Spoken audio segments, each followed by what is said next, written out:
The discussions about R2P, or its cousin humanitarian intervention, are regularly disturbed by a skeleton in the closet, history to the present moment, not past history. Throughout history, to the present moment, there are a few principles of international affairs that apply quite generally. One is the maxim of Thucydides, that the strong do as they wish, while the weak suffer as they must. A corollary is what Ian Brownlee, distinguished international legal specialist, what he calls the hegemonial approach to lawmaking. The voice of the powerful sets precedents. Another principle derives from Adam Smith's account of policy making in England. As he put it, the principal architects of policy, in his day the merchants and manufacturers, make sure that their own interests are most peculiarly attended to, however grievous the effects on others, including the people of England, but far more so those who are subject to what he calls the savage injustice of the Europeans, particularly in conquered India, Smith's own prime concern. A third principle is that virtually every use of force in international affairs has been justified in humanitarian terms, including the worst monsters. Just to illustrate, in a standard scholarly study of humanitarian intervention, Sean Murphy cites only 3 examples of humanitarian intervention between the Kellogg-Briand Pact and the UN Charter: Japan's attack on Manchuria, Mussolini's invasion of Ethiopia, and Hitler's occupation of parts of Czechoslovakia, all accompanied by lofty rhetoric and factual justifications. And the basic pattern continues to the present moment. The historical record is worth recalling when we hear R2P, or its cousin, described as an emerging norm in international affairs. In reality, it has been considered a norm as far back as we want to go. So the founding of this country is an example. In 1629, the Massachusetts Bay Colony was granted its charter by the King of England, stating that rescuing the natives from their bitter pagan fate is the principal end of this plantation. The great seal of the colony depicts an Indian saying, "Come over and help us."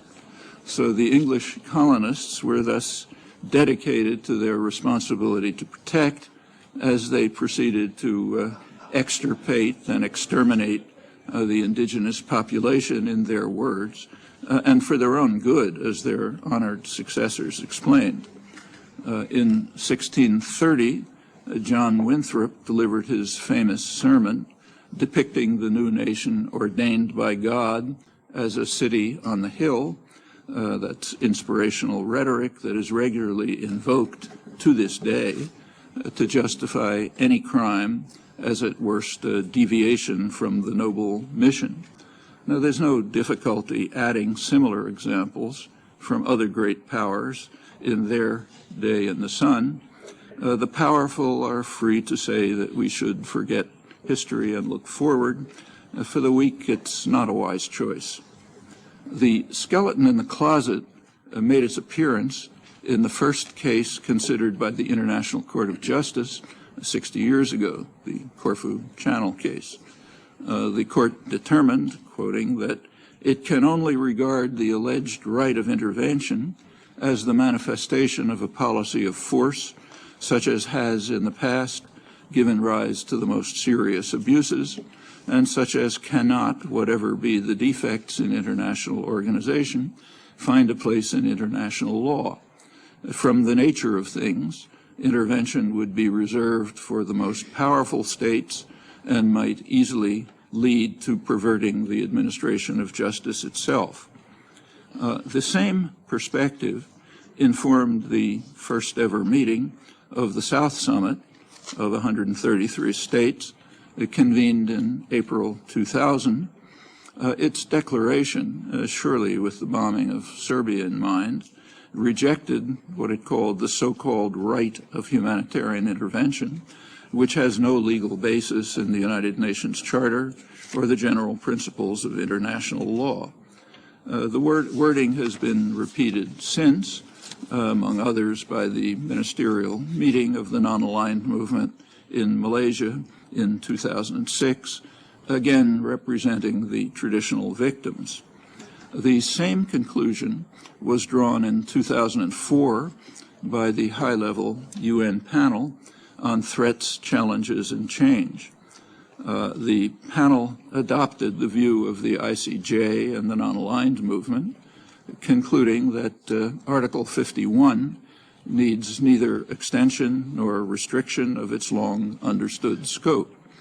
The panel added that for those impatient with such a response, the answer must be that in a world full of perceived potential threats, the risk to the global order and the norm of non-intervention on which it continues to be based is simply too great for the legality of unilateral preventive action to be accepted. Allowing one to act is to allow all, which is, of course, unthinkable. The same position, same basic position, was adopted by the World Summit in 2005. The summit also asserted the willingness to take collective action through the Security Council in accordance with the Charter should peaceful means be inadequate and national authorities are manifestly failing to protect their populations from serious crimes. Now that phrase sharpens the wording of Article 42 at most in clarifying the conditions for the Security Council to resort to force, and it keeps the skeleton in the closet. If, and it's a large if, we can regard the Security Council as a neutral arbiter, not subject to the maxims of Thucydides and Adam Smith. I'll come back to that. There have been some departures from the Corfu Channel restriction and its descendants. The Constitutive Act of the African Union asserts the right of the Union to intervene in a member state in respect of grave circumstances. Now that differs crucially from the Charter of the Organization of American States, which bars intervention for any reason whatever in the internal or external affairs of any other state. The reasons for the difference are clear. The OAS Charter seeks to deter intervention by the Colossus of the North and has, of course, failed to do so up to the present. But after the collapse of the apartheid states, the African Union faced no comparable problem. Now, if the African Union doctrine were to extend to the OAS or NATO, then its members would be entitled to intervene within their own alliance. That idea yields interesting and revealing conclusions, which I don't have time to go into, but they would be inoperative in any event, thanks to the maxim of Thucydides. Now, there is a high-level proposal to extend R2P beyond the African Union doctrine. It's in the report of the International Commission, which advocates action within area of jurisdiction by regional or sub-regional organizations under Chapter 8 of the Charter. The skeleton in the closet rattles rather loudly at this point. The powerful unilaterally declare their area of jurisdiction. So for NATO, it includes the Balkans and now Afghanistan and beyond. Secretary General Jaap de Hoop Scheffer informed a NATO meeting in June 2007, quoting him, that NATO troops have to guard pipelines that transport oil and gas that is directed for the West, and more generally, have to protect sea routes used by tankers and other crucial infrastructure of the energy system. Now, the expansive rights accorded by the International Commission are restricted to the powerful, radically violating the principles of Corfu Channel and its descendants, and opening the door for potential use of R2P as a weapon for imperial intervention at will. The Corfu Channel principle, which runs right through the World Summit, provides considerable insight into the selectivity and timing of R2P and its cousin.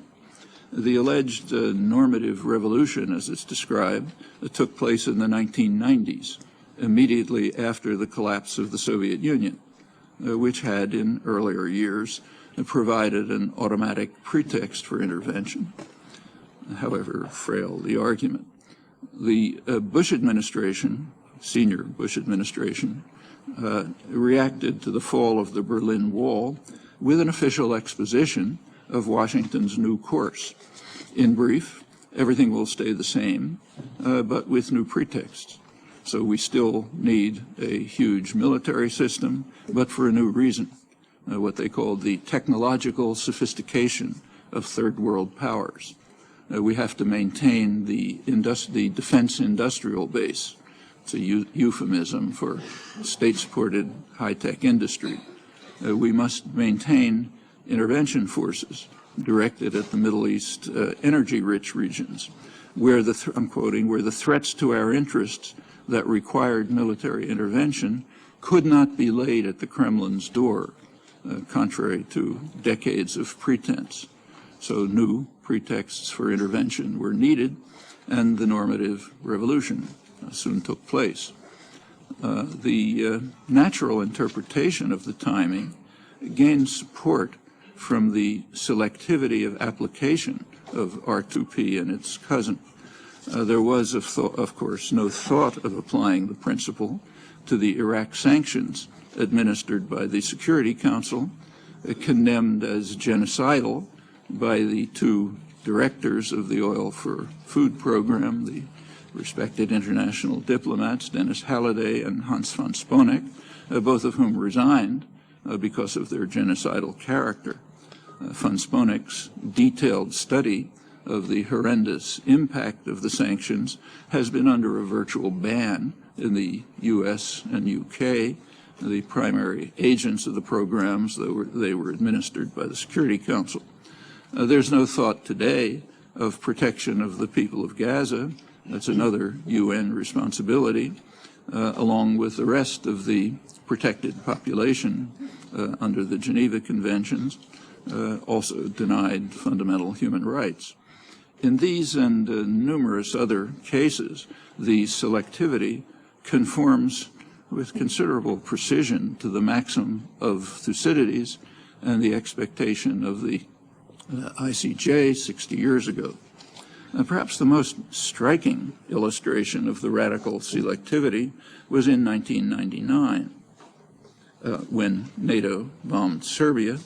That's an attack featured in Western discourse as the jewel in the crown of the normative revolution, the emerging norm. That was when the U.S. was at the height of its glory in leading the enlightened states, the leadership in the hands of an idealistic new world bent on ending inhumanity everywhere, to cite just a few of the flood of accolades by Western intellectuals. There are a few difficulties confronting this flattering self-image. One problem is that the traditional victims of Western intervention vigorously objected.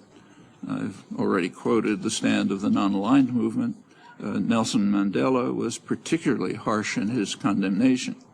Well, that problem was not serious, easily overcome. The views of the unworthy are easily ignored, as indeed they were. Furthermore, the bombing plainly violated the UN Charter. That problem, too, was easily put to rest. As the Goldstone Commission determined, the bombing was illegal but legitimate. They reached that conclusion by reversing the chronology of bombing and atrocities, which leads to a third problem, the facts. which happen to be very richly documented, in this case, from impeccable Western sources. And what they reveal is unequivocal. The NATO bombing did not end the atrocities, but rather precipitated by far the worst of them, as had been anticipated by the NATO command and the White House. The conclusions that are so richly documented by the Western records are reinforced by the indictment of Milosevic, issued by the International Tribunal at the height of the bombing.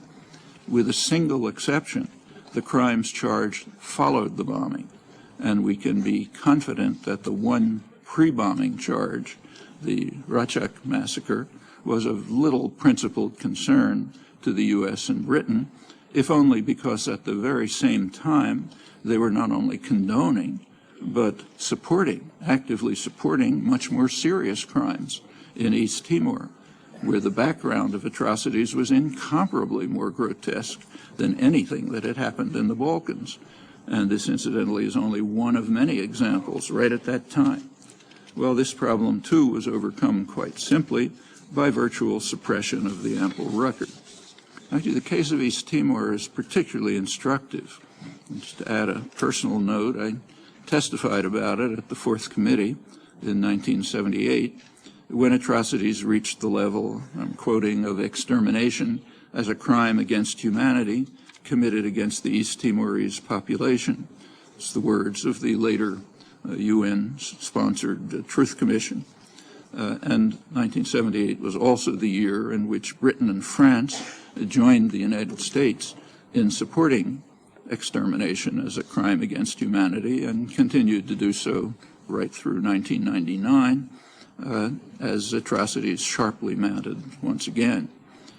After the final paroxysm of state terror in September 1999, which destroyed most of what remained of the country, National Security Advisor Sandy Berger said that the United States would continue its support of the aggressors, explaining that I don't think anybody ever articulated a doctrine which said we ought to intervene whenever there's a humanitarian problem.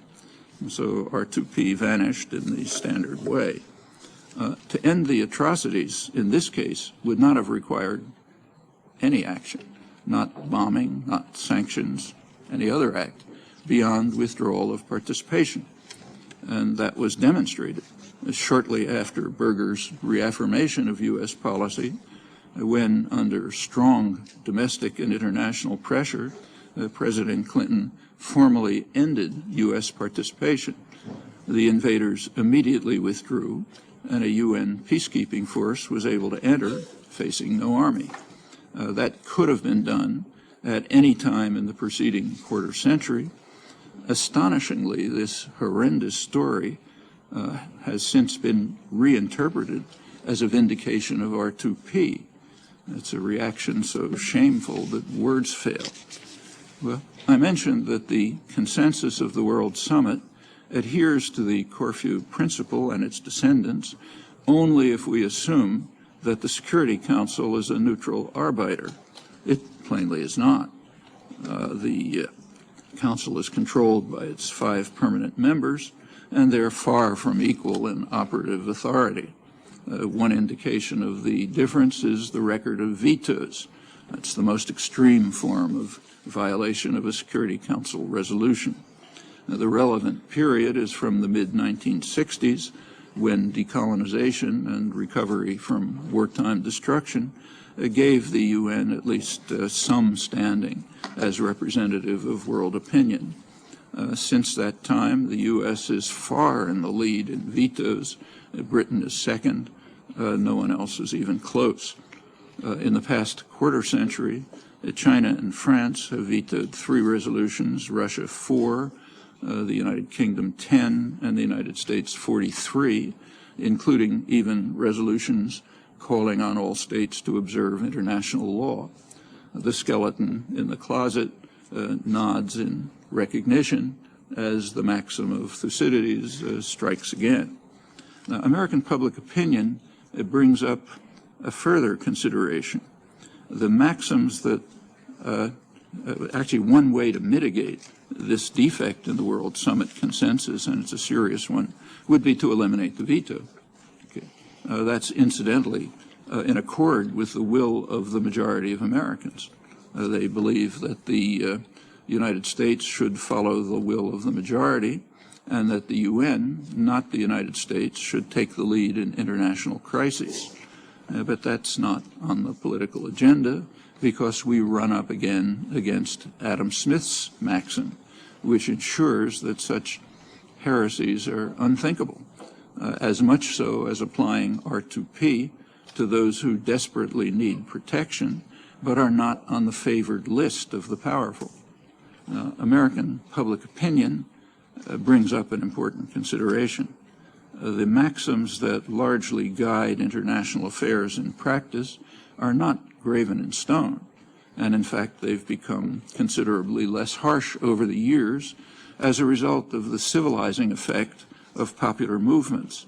And for that continuing and essential project, R2P can be a valuable tool, much as the Universal Declaration of Human Rights is.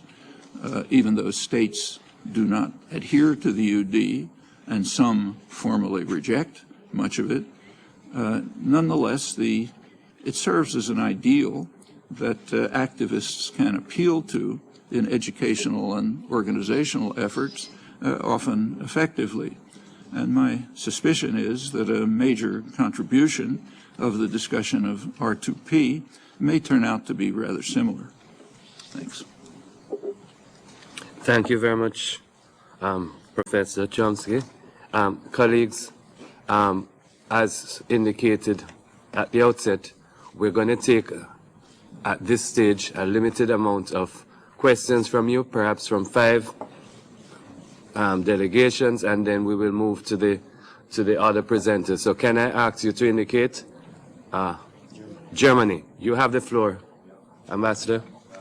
Chairman, and let me say I have listened with rapt interest so far to the discussion. I just want to make a brief remark to Professor Chomsky. Professor, you have enumerated a long list of examples about the cousin and about the skeleton. We have not heard anything about R2P, as it is clearly defined in the report.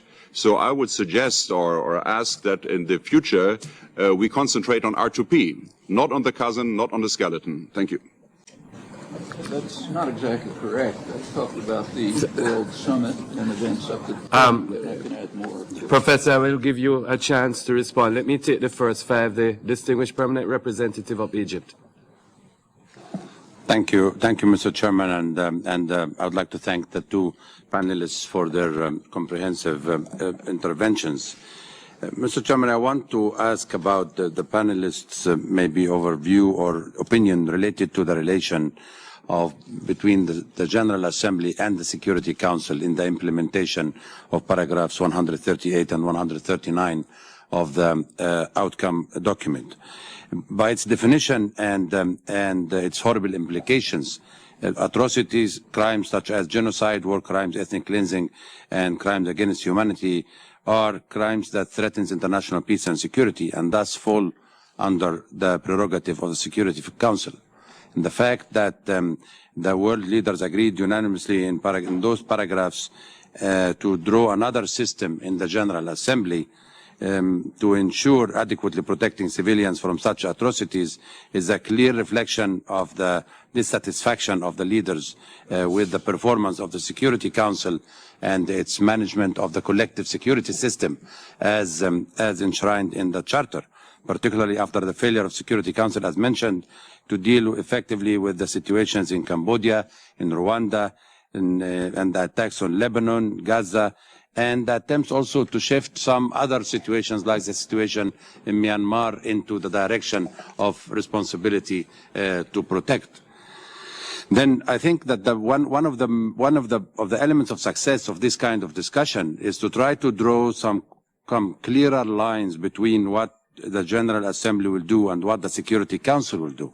in implementing in the implementation of what came in the 2005 outcome document, and in a manner that would ensure complementarity, not confrontation between the two organs. And the main goal is the protection of the civilians. And in paragraph 139, it is very clear that the General Assembly is going to take the lead, and that the General Assembly will be the judge on whether any of the 4 crimes is committed or about to be committed, and it will be the one who is going to evaluate the information and to look into the early warning system, and to then we are prepared, and I'm quoting from 139, that we are prepared to take collective action in a timely and decisive manner through the Security Council. We are the leaders of the 192.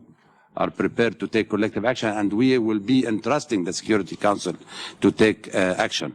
In that case, would the Security Council still be subject to any vetoes? And how this is going to be reflecting on the implementation and on the relation between the two organs in fulfilling this commitment. These are just some kind of theoretical and practical questions that need to be answered in order for us to be able to engage constructively in dealing with this, particularly in dealing with pillar 3 of the 3 pillars that have been outlined. Thank you. Thank you, Ambassador. Colleagues, we have Sweden, Japan, Chile, Ghana, and Djibouti. After that, we will allow the panelists to respond, and then I'd move to the other panelists before taking further questions. I now give the floor to the distinguished permanent representative of Sweden. Thank you, Mr. President. I enjoy very much listening to the comments from such distinguished intellectuals. When I listened to Professor Chomsky, though, I noticed that he is looking very much back in history. And of course, there are some very awful examples of misuse of this concept. But the very idea and what we are working with now is to work on the basis of international consensus, a consensus that we had in 2005, where we are going to concentrate and focus on the implementation and how to operationalize this concept. So I think that is where we should keep the focus at this point. The very idea of working together in an international consensus and through the UN and within the UN Charter is to avoid the very fact that big powers take upon themselves and act in the way they own wish and make others suffer. And that is something we all share in the history, that we don't want to repeat that. And we are trying to develop international norms and cooperation and strengthen the United Nations exactly to avoid that. And I would also like to hear, if it is possible, to hear from Mr. Gareth Evans more about his thinking on early warning and how to rely on, to have reliable information when we act on cases of responsibility to protect, because I know he's written extensively on those issues. And I think when I listen to the first speakers, it's quite clear that we do agree on the fundamental principle that we should try to avoid to become bystanders in situations like Cambodia, Srebrenica, Rwanda, or the Holocaust for that matter. Thank you. Thank you. I now give the floor to the distinguished representative of Japan. You have the floor.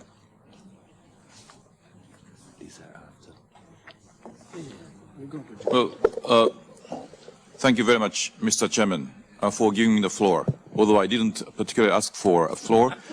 But since I'm given the chance to speak, I just want to echo the remarks by the Ambassador of Sweden that we have to, I think, rather focus on our future work on the implementation of the outcome document of 2005.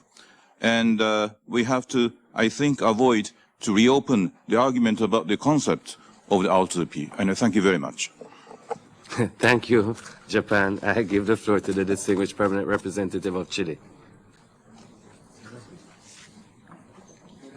Thank you very much, Mr. President. This afternoon, or tomorrow, I am going to allude to the report of the Secretary General, but now I would like to make a few comments, some comments and a question. And since I would like to see Professor Chomsky put his earpiece on, so since I'm directing one of the questions to him,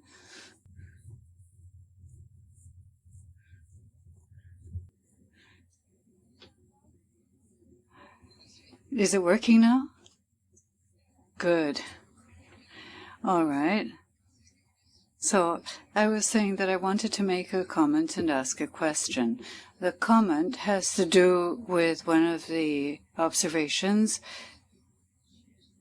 in Professor Chomsky's interesting presentation. He mentioned the charter of the OAS and the non-intervention principle. The non-intervention principle, which is strongly enshrined in the Charter of the OAS, has a historic explanation. 200 years of Pax Americana and intervention for all kinds of reasons, including in my own country, very often with altruistic purposes. That's part of history, but there's another side to history, and the other side of history are the massive human rights violations and crimes against humanity. And this is also a reality reflected in the Charter. If I recall right, I don't have it in front of me, Article 16 says that the principle of non-intervention is without prejudice to respect for human rights and universal dignity. Great jurists have sustained that you cannot understand the principle of non-intervention if it is not understood together with these other principles of the defense of human rights and universal dignity, which give it meaning and which are part of this other historic reality, which all too often was silenced, both by countries of the North and countries of the South. We must say that. So the point here is that this reality has been changing, so much so that the Washington Protocol, amending the Charter, introduced changes to the OAS Charter to go against military coups d'etats and massive violations of human rights, and allowing something which did not exist previously in the Charter, which does exist now, which is suspension of OAS members where violations of democracy have taken place. All we have to do is recall the current situation with a de facto government of Honduras to see what this reality is and to see that it's also part of history. So that's the comment I wanted to make, because not only do we have the history of Pax Americana and intervention, but also the reality of violations of human rights, which we have been victims of, and we want to put together international law on one side and interaction of the international community to stop these mass human rights violations.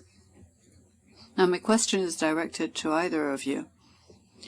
You've alluded to the notion of sovereignty, and the concept of sovereignty, which arose in the 1500s, has developed and evolved from jurisdictional authority, which is supreme and unlimited, to sovereignty, which is the same as any other independent state, but based on international law. And this is a key on the will of the people of the territory concerned.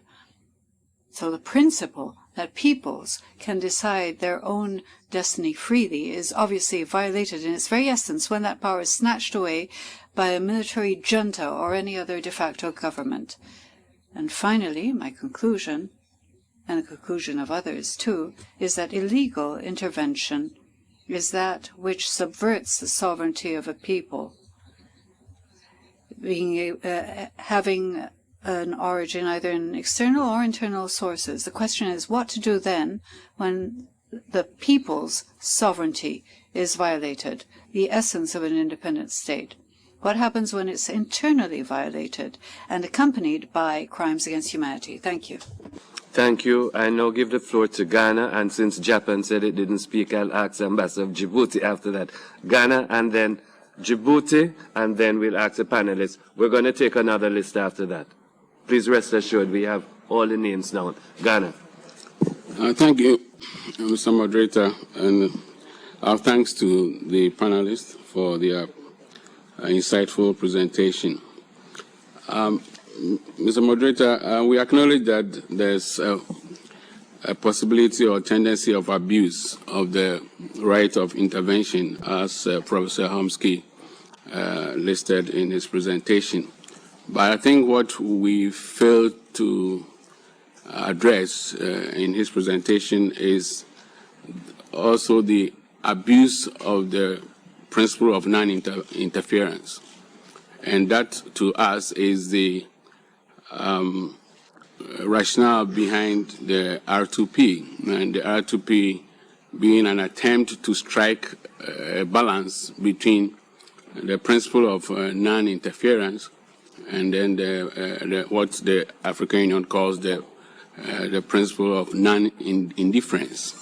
So I would like to know your reaction, Professor Chomsky, to this, how we should address the abuse of the principle of non-interference. And we also want to remark that the R2P, we agree with you, is not new. Its roots are deep and predates even the Charter. And the General Assembly itself had been seized of this matter when the question of apartheid was discussed. And in the apartheid debates in the General Assembly, we could see a reflection of the kind of debate we are having now with the R2P, where the idea that human rights, abuses should form a basis for intervention was rejected. And it took quite a debate for those who are on the side of defining apartheid as going beyond or outside the sphere of the domain reservé to win the debate. So in the end, the General Assembly itself adopted various instruments, legally binding ones, and then general resolutions, in which they said that apartheid was a crime against humanity, and all of us accepted it. And then, most important and relevant to the R2P is the fact that under the Pillar 2 of the R2P in the Secretary General's report, where we talk about the responsibility of the international community to assist, the General Assembly in the apartheid resolutions and conventions went beyond what we are doing now. They said the international community's responsibility is primary and principal to assist to end such atrocities. So we've gone over that field, and I'll be glad to hear your response to that. Thank you. Thank you. I give the floor to the distinguished permanent representative of Djibouti. Thereafter, we are going to ask the two first panelists to give brief responses so that we can move to the other panelists.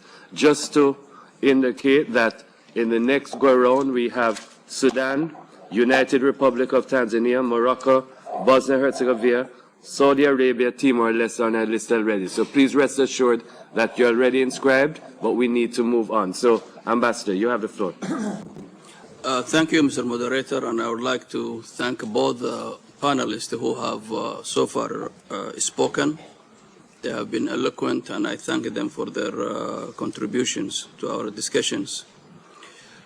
Mr. Moderator, at the outset, I wish to acknowledge that mass atrocities must be prevented and that any populations anywhere must be protected. I have no quarrel whatsoever with the norm. However,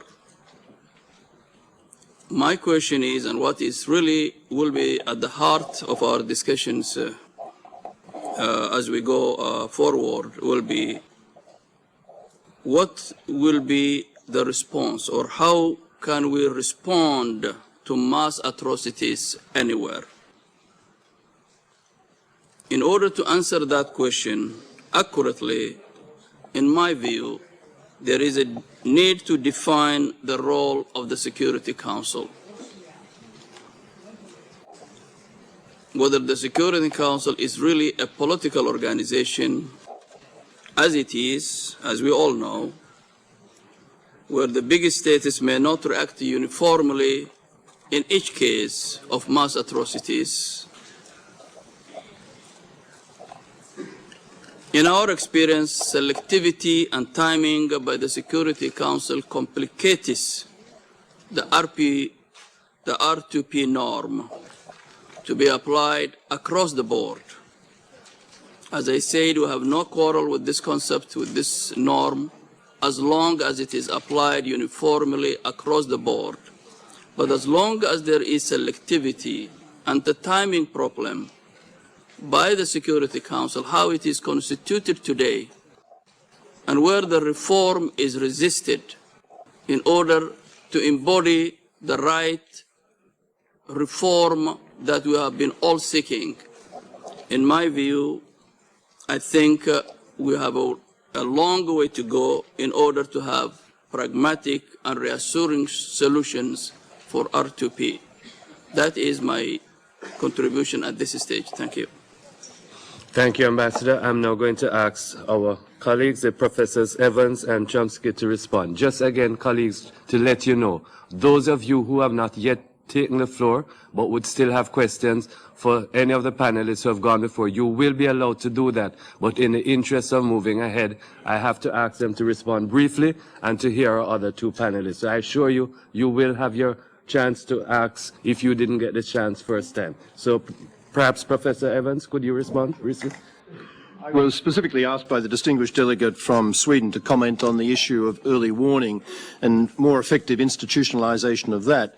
You'll recall that there's an annex to the Secretary-General's report which addresses that issue and I think points the way forward to what's required in a very useful way. What's needed with early warning is a combination of effective information flow combined with effective analysis of that information to pick and choose between what matters, what doesn't, and then effective communication mechanism to ensure that that analysis and the recommendations that tend to flow from that for action get into the hands of the right people. There's a real weakness about all of that in the present UN system, and that's been acknowledged for many years. Unfortunately, it's been a neuralgic issue for member states. There's been an anxiety not to build up too much capacity for whatever reason of this kind. I think it's very, very important that we overcome that reluctance and do, perhaps building around the combined office of the Special Advisor on the Prevention of Genocide and an office embracing the role of the advisor on responsibility to protect. I think it would be very helpful if the organisation could build some significant institutional capability of this kind to operate as a clearinghouse for the information flow up from all the agencies within the UN system, which are a remarkably efficient source of information and a helpful source of information, but also to bring in information from outside, like organisations like the International Crisis Group that have been playing an early warning and information flow role, but to more particularly to channel, to focus, to analyse it and to pass it on. I hope that in the months ahead this is an issue that's taken up in the budgetary processes of the UN and that it does get more sympathetic attention from member states, the need to institutionalise this combination of roles than has been the case in the past. Secondly, I was asked, well, we were both asked, I guess, about the role of the General Assembly in relation to the Security Council. And it is, of course, the case that paragraphs 138, 139 recognise a very significant continuing role for the General Assembly in the further evolution of the understanding and the practical implementation of the responsibility to protect. The critical role, I think, in history of the General Assembly has always been an educative, norm-setting role, rather than one involving any effective capability to micromanage particular crisis situations. There is that residual capacity with the Uniting for Peace resolution process, and of course the general debating capacity of the United Nations General Assembly to focus attention on issues, as Ghanaian representatives said was the case for so many years on apartheid, and to put pressure on the other organs of the system, in particular the Security Council, to act appropriately. So in all these norm-setting, educative, pressure-applying sorts of roles, I think the General Assembly's continued position in the respect is crucial.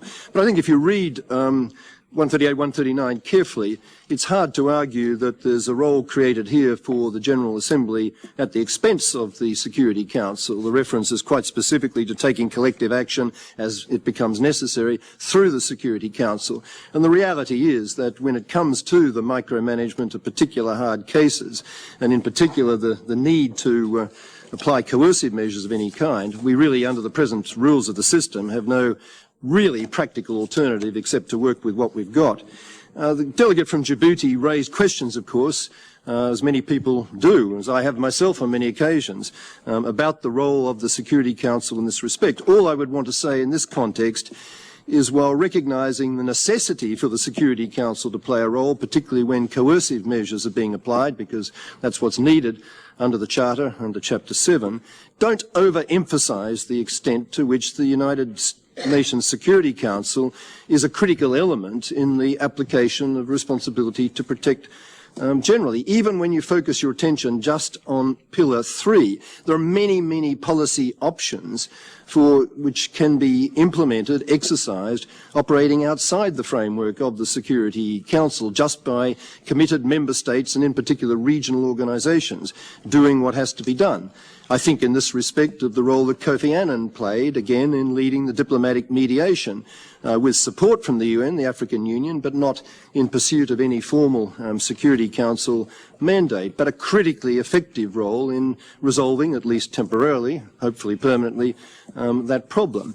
I think of the role that the International Criminal Court can play as an ultimate threat hanging over the heads of any of those who would commit crimes against humanity, war crimes, and the way in which that can be utilised as a deterrent to possibly mass atrocity crime-inducing behaviour. I think of the way that Juan Mendes, when he was Special Advisor on the prevention of genocide a few years ago in Côte d'Ivoire, became aware that hate radio action was building up in the way that Radio Milkaline had played such a horrible role in Rwanda, and communicated that to the powers, the government authorities in Côte d'Ivoire, hanging over them the possibility of a prosecution under international criminal law, and that had its effect. So there are all sorts of political, diplomatic and legal pressure that can be applied in these situations that don't need the authority of the Security Council. Just a final quick comment, if I may, in 1 minute, on the points that were made variously by Germany, Sweden, Chile and others, on not focusing too much on history, but rather looking forward and using 2005 as the basis for that.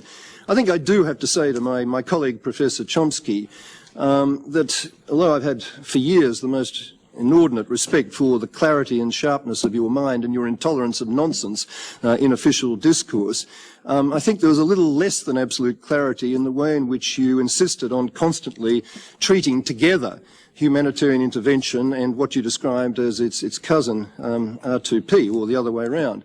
The truth of the matter is, the 90s was not a period of seeing the emergence of a new norm. The 90s and the years which preceded were periods of great division, an absolute inability to find consensus anywhere.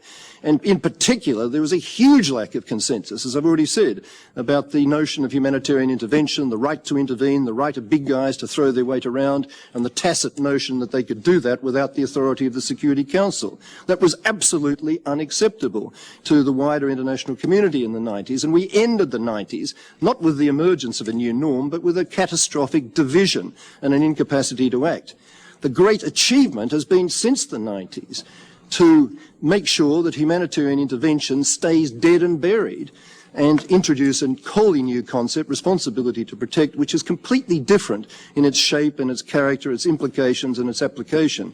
And to continue to conflate the two and try and raise doubts about the utility or propriety or effectiveness of R2P by constant references to how the right to intervene has been used or misused in the past is not, I think, helpful to clarity of thinking on this debate. Thank you. Professor, briefly, because we still have the other two, yeah. But I'll ask you to. Yes, please. As I mentioned, putting history aside is very convenient for the powerful. It is not a wise decision for the weak. And history runs up to this minute. It hasn't changed, both in practice and in principle. I didn't have time to go into R2P, but I mentioned a couple of examples. One was in 1629. That was a clear example of R2P. We know the consequences. Since the ambassador from Germany raised it, another, which I mentioned, but with time could have gone into more, is Hitler's takeover of eastern Czechoslovakia, full of just R2P rhetoric. He was going to stop ethnic cleansing. He was going to bring peace. Everybody would be under the aegis of Germany and so on. R2P. In fact, it goes way back. It's true that there's a The emerging consensus in the 90s was in the North, in the West.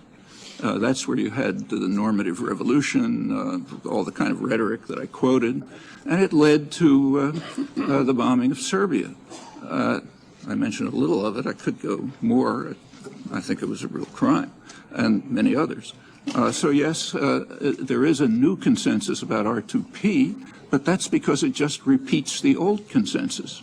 I mean, there was never an opposition to prevention. There was never an opposition to finding information about growing atrocities and trying to do something about them. The question is, for example, can regional alliances, which in the nature of things means NATO, not the OAS, can it take action independently in the area of its jurisdiction, as it defines its areas of jurisdiction, which of course is the world? Those are the critical questions. With regard to R2P itself, I don't see anything controversial. So the World Summit statement seems to me fine.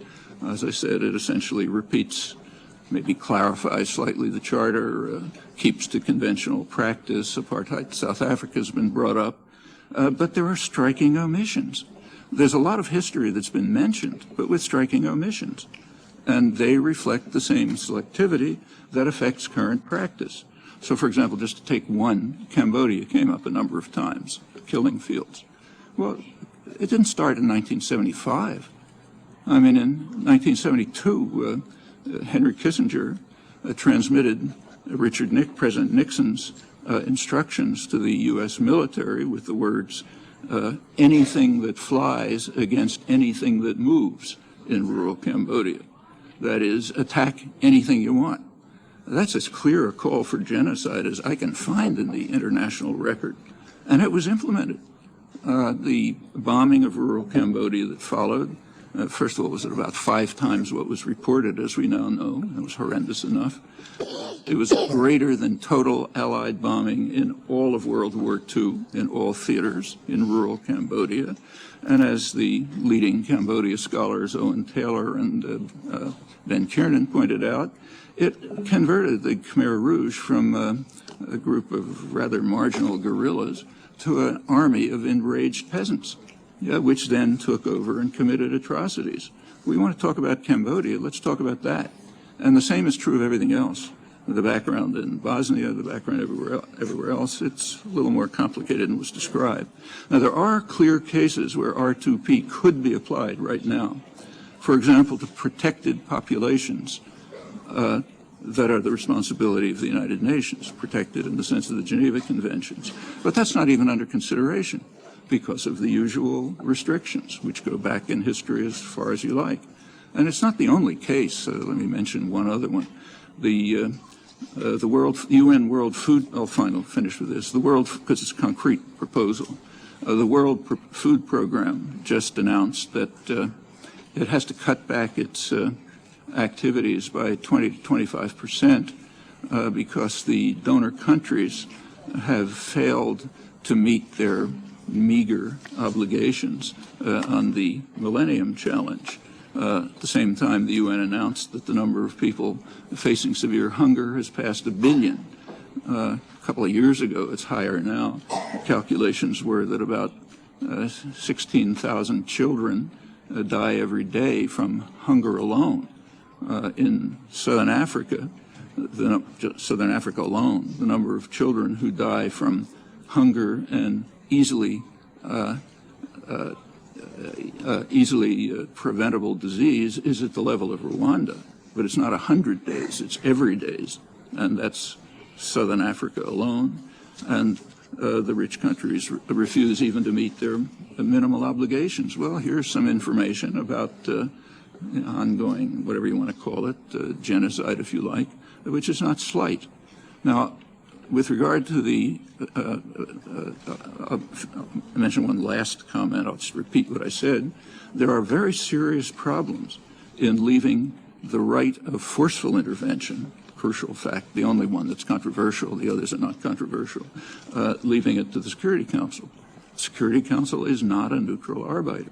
And one way around this is to eliminate the veto in accord with the will of the American population in this case, I presume other populations, That's not on the agenda either. All right, here there is a place for the educational role of the General Assembly. I agree with Mr. Evans that the primary role of the General Assembly is educational, like the UD. And here are concrete things that can be addressed on the controversial parts of R2P.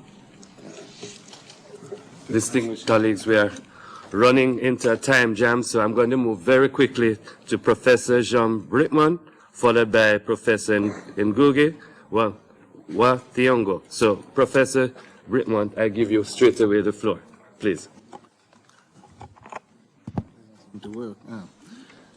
Thank you, Mr. Chairman, Excellencies and distinguished delegates. I thank the President of the General Assembly for the opportunity to address this Assembly. I will try to incorporate in my talk a reply to the previous ones, so I will change a little bit what I prepared. My talk may shock some of you, for which I apologize in advance, because I want to challenge some of the intellectual assumptions lying under the whole rhetoric of the R2P. In a nutshell, my thesis will be, even though it looks paradoxical, let's listen to it. My thesis will be that the main obstacle to the implementation of a genuine and acceptable R2P are precisely the policies and the attitudes of the countries that are most enthusiastic for R2P, namely the Western countries, and in particular the United States. During the past decade, the world has looked on helplessly as innocent civilians were murdered by American bombs in Iraq, Afghanistan, and Pakistan. It has been a helpless bystander of the murderous Israeli onslaught on Lebanon and Gaza. Previously, we have seen millions of people perish under American firepower in Vietnam, Cambodia, and Laos, and many others have died in American proxy wars in Central America or Southern Africa. In the name of those victims, shall we say never again. From now on, the world, the international community will protect you. Our humanitarian response is yes, we want to protect all victims, but how and with which forces?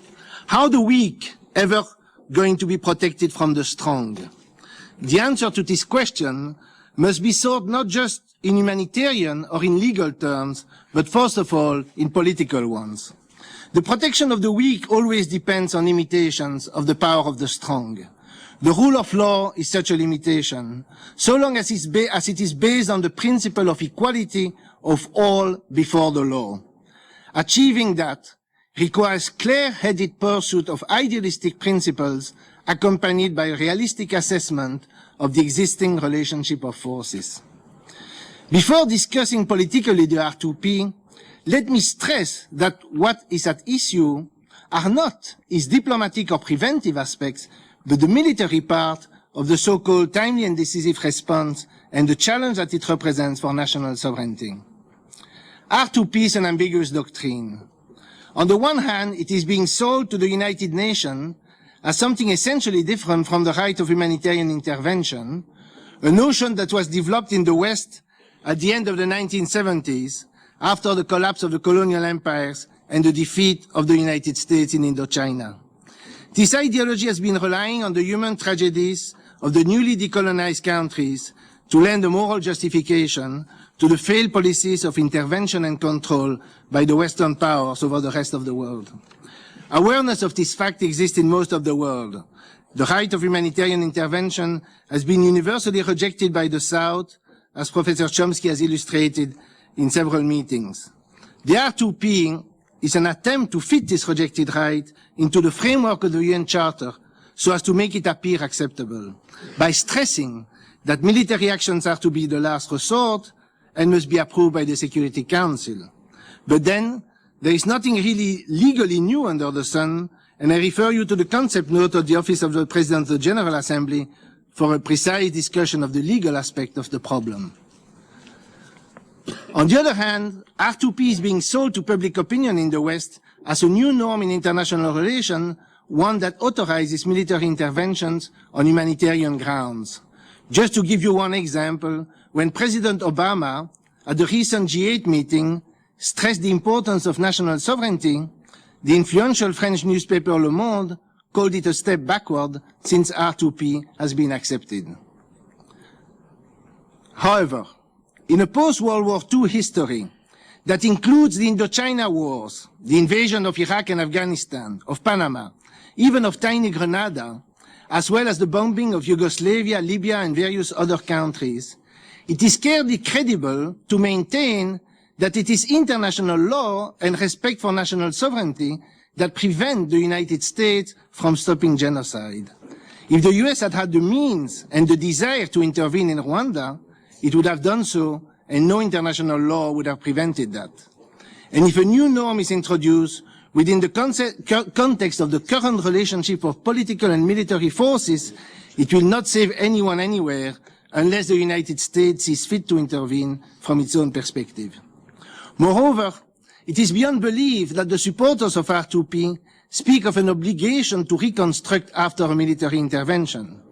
How much money exactly did the United States pay as reparations, and I insist on the word reparations, for the devastation it inflicted on Indochina or in Iraq, or that was inflicted on Lebanon and Gaza by a power it notoriously arms and subsidizes? Or to Nicaragua, as President Descoto has just reminded us. Why expect R2P to force the powerful to pay for what they destroy if they do not do so under current legal arrangements? If it is true that the 21st century needs a new United Nations, it does not need one that legitimizes such interventions by novel arguments, but one that gives at least moral support to those who try to construct a world less dominated by the United States and its allies. The very starting point of the United Nations was to save humankind from the scourge of war, with references to the two world wars. This was done precisely by strict respect for national sovereignty, in order to prevent great powers from intervening militarily against weaker ones, regardless of the pretext. The wars waged by the United States and NATO show that despite some significant accomplishment, the United Nations has not yet fully achieved its primary goal. The United Nations needs to pursue its effort to achieve its founding purpose before setting a new, supposedly humanitarian priority, which may in reality be used by the great powers to justify their own future wars by undermining the principle of national sovereignty.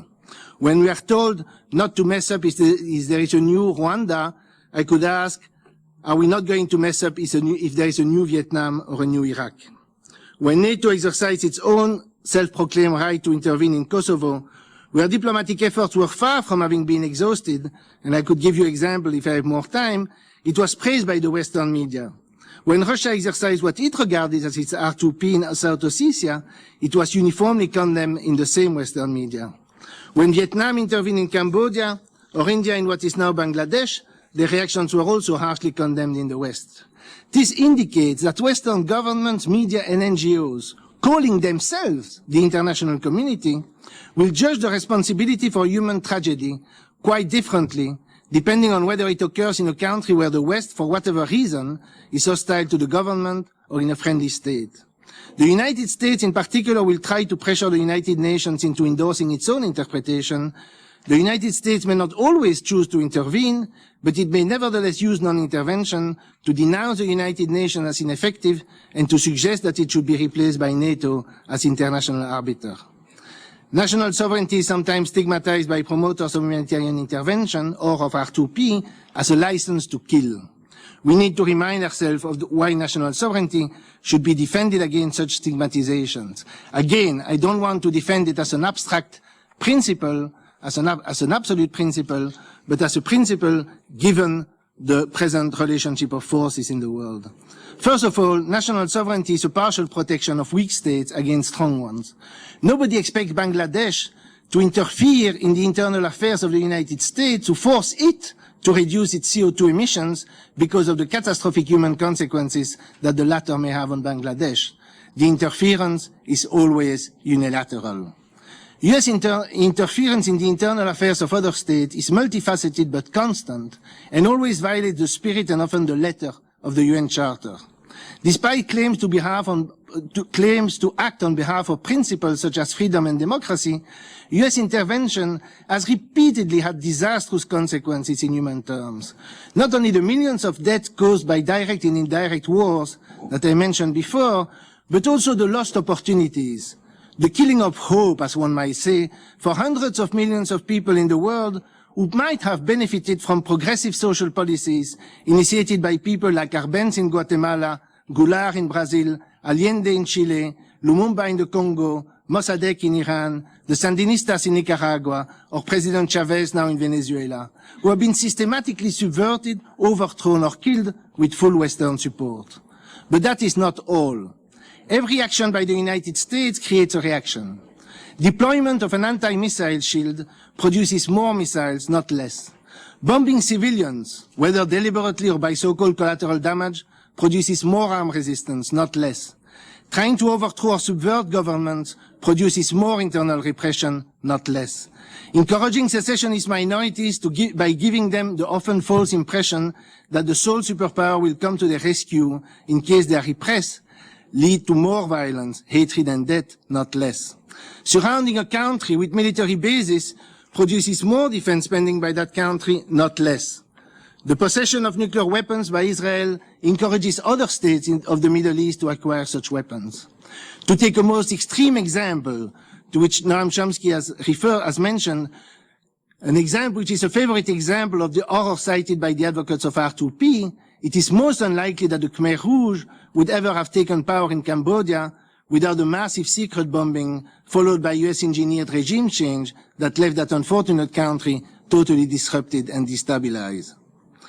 The ideology of humanitarian intervention is part of a long history of Western attitudes toward the rest of the world. When Western colonialists landed on the shores of the Americas, Africa, or Eastern Asia, they were shocked by what we would now call violations of human rights, and which they call barbaric mores, human sacrifices, cannibalism, women forced to bind their feet. Time and again, such indignation, sincere or calculating, has been used to justify or to cover up the crimes of the Western powers, the slave trade, the extermination of indigenous people, and the systematic stealing of land and resources. This attitude of righteous indignation continues to this day, and is at the root of the claim that the West has a right to intervene or a right to protect, while turning a blind eye to oppressive regimes considered our friends, to endless militarization and wars, and to massive exploitation of labor and resources. The West should learn from its past history. What would that mean concretely? Well, first of all, guaranteeing the strict respect for international law on the part of Western powers, implementing the UN resolutions concerning Israel, dismantling the worldwide US empire of bases as well as NATO, seizing all threats concerning the unilateral use of force, lifting unilateral sanctions, in particular the embargo against Cuba, stopping all interference in the internal affairs of other states, in particular all operations of so-called democracy promotion, color revolution, and the exploitation of the politics of minorities. Next, we could use our overblown military budgets. Yes, overblown. Don't forget that 70% of military spending in the world is in NATO countries. Those overblown budgets could be used to implement a form of global Keynesianism. Instead of demanding balanced budget in the developing world, we should use the resources wasted on our military to finance massive investments in education, healthcare, and development. If this sounds utopian, it is not more so than the belief that a stable world will emerge from the way our current war on terror is being carried out. Defenders of R2P may argue that what I say is besides the point, or needlessly politicizes the issue, since according to them, it is the international community and not the West that will intervene, with, moreover, the approval of the Security Council. But in reality, and that's the main point, there is no such thing as a genuine international community. NATO's intervention in Kosovo was not approved by Russia, and Russian intervention in South Ossetia was condemned by the West. There would have been no Security Council approval for either intervention. Recently, the African Union rejected the indictment by the International Criminal Court of the President of Sudan. Any system of international justice or police, whether it is R2P or the ICC, needs a relationship of equality and trust. Today, there is no equality and no trust between West and East, between North and South, largely as a result of past US policies. If we want some version of R2P to work in the future, we need first to build a relationship of equality and trust, and what I said before goes to the heart of the matter. The world can become more secure only if it becomes first more just. The promoters of R2P present it as the beginning of a new era, but in fact, it is the end of an old one. From interventionist viewpoint, the R2P backtracks with respect to the whole right of humanitarian intervention, at least in words, and that all right was itself a step back from traditional colonialism. The major social transformation of the 20th century has been decolonization. It continues today in the elaboration of a genuinely democratic world, one where the sun will have set on the US empire just as it did on the old European ones. There are some indications that President Obama understands this reality. It is only to be hoped that his action will match his words. I will end with a message for the representative and for the populations of the global South. The viewpoints expressed here are shared by millions of people in the West. It is unfortunately not reflected in our media. Millions of people, including American citizens, reject war as a means to settle international disputes and strongly oppose the blind support of their country for Israeli apartheid. They adhere to the goals of the non-aligned movement of international cooperation within the strict respect for national sovereignty and equality of all peoples. They risk being denounced in the media of their own countries as being anti-Western, anti-American, or anti-Semitic. Yet, they are the ones who, by opening their minds to the aspiration of the rest of mankind, carry on what is genuinely of value in the Western humanist tradition. Thank you. Thank you. Let me move immediately to Professor Ngugi. You have the last word as panelist, and I give you enough time to make your presentation. Distinguished colleagues, we won't have much time afterwards, but we have all the speakers that were listed, and I'm asking you to make just brief questions in your remarks. I give the floor to Professor Ngugi. You have the floor, sir. It's all right. My remarks are not very long. I'm a believer in the United Nations, its charter, and I'm a believer in strengthening it as an organ of bringing peace and stability. But I want to argue that uneven development is the root of many of the crimes we are discussing today. The phrase responsibility to protect brings to my mind painful memories of lack of protection of many people who died of ethnic cleansing in Kenya earlier this year.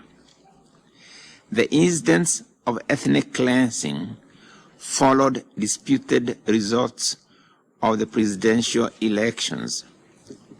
The character of the gruesome scenes was captured in the story of a child fleeing from the flames of a torched church, where he and his parents had sought refuge, only to be captured and thrown back into the flames.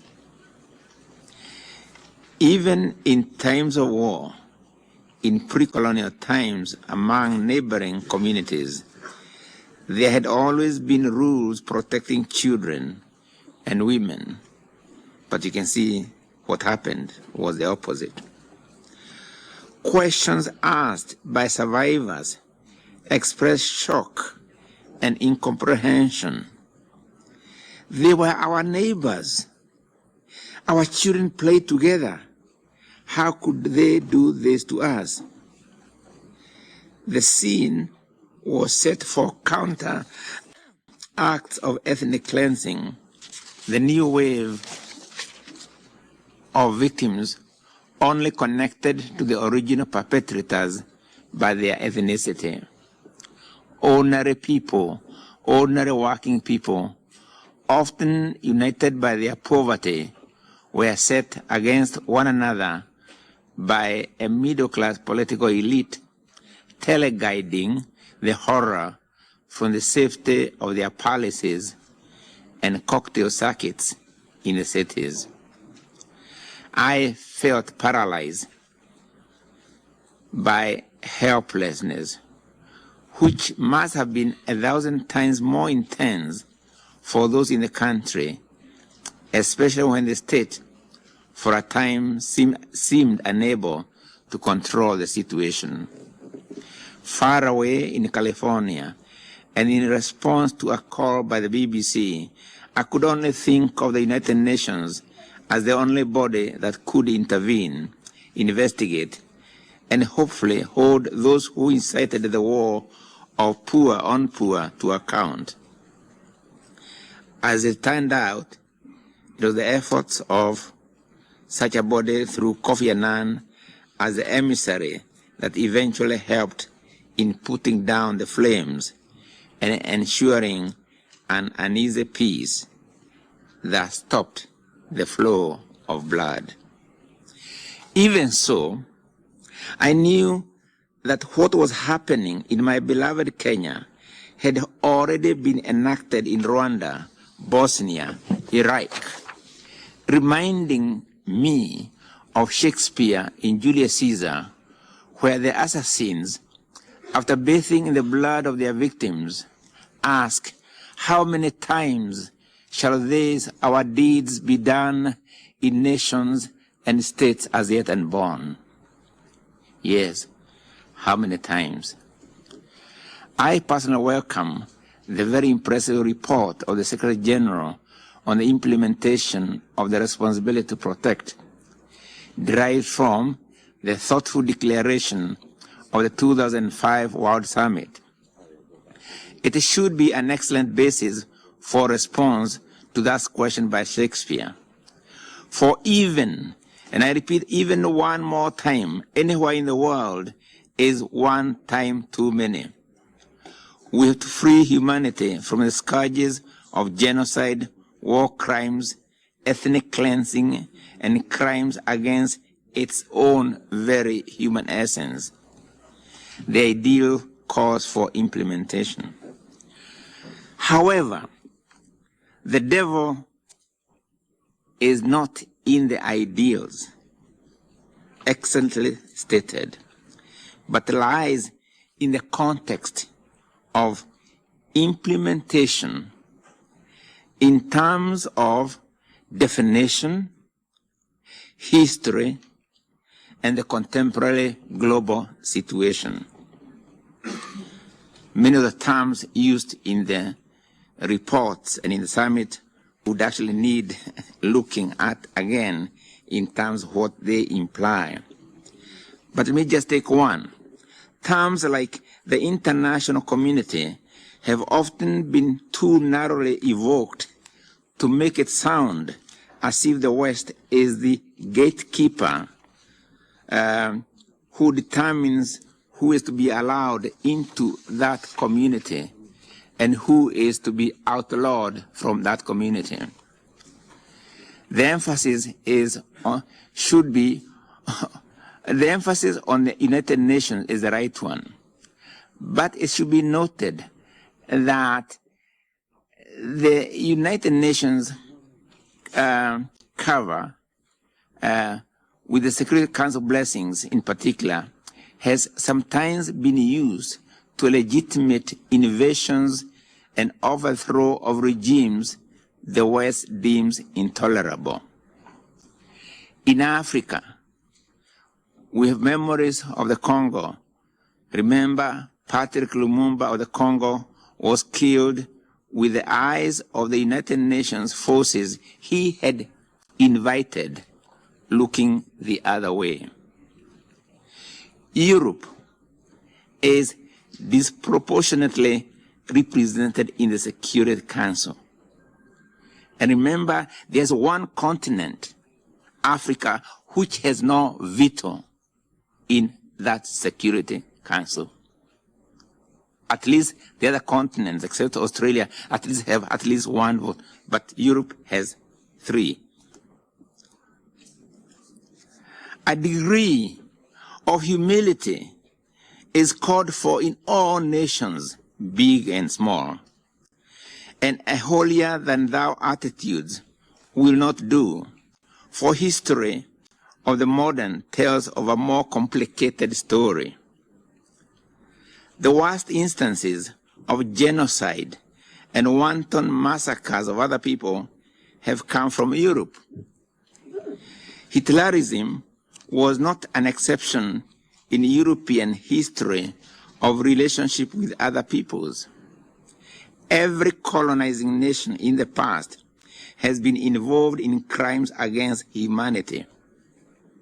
Slave trade and plantation slavery are obvious instances. Africa, America, Australia have got stories of indigenous populations depleted, displaced by Europe. Historian David Stannard has written of the American Holocaust in relation to the fate of native peoples. In my own country, Kenya, in the war against the Mau Mau resistance movement, the British put thousands into concentration camps and concentration villages, displacing thousands of peoples. And it has been noted that for the duration of the British colonial state in Kenya, Africans in Kenya could form political organizations only on the ethnic basis, except for 3 years before independence. It's not really a matter of dwelling on the past, but the past has lessons for us all. The document rightly calls for timely and decisive response. The specter of Rwanda will long haunt our memory. But obviously, long-term preventive measures that would make interventions unnecessary should be an integral part of the imagination and implementation of the right to protect. In the annex, the document again talks of early warning and assessments, or, warning signals. Now, one of those early signals is right there in front of our eyes. It is there in the economic world we have today. There are two major divisions or fault lines in the world today. One is the division between a minority of very wealthy nations and a majority of very poor nations. The gap between them in terms of wealth and power increases and deepens daily. The irony is that this minority of nations consume 90% of the resources of the poor nations. The poor nations end up giving aid to the wealthy. This pattern is often reproduced within nations, where some regions are wealthier than others within the same territory. Oil may be discovered in one region of a country, but the benefits may even bypass the dwellers of that region where it was discovered. The same story on the global level, where the resources of poor nations end up benefiting others elsewhere. This is the vertical division between nations in the world and between regions in the same country.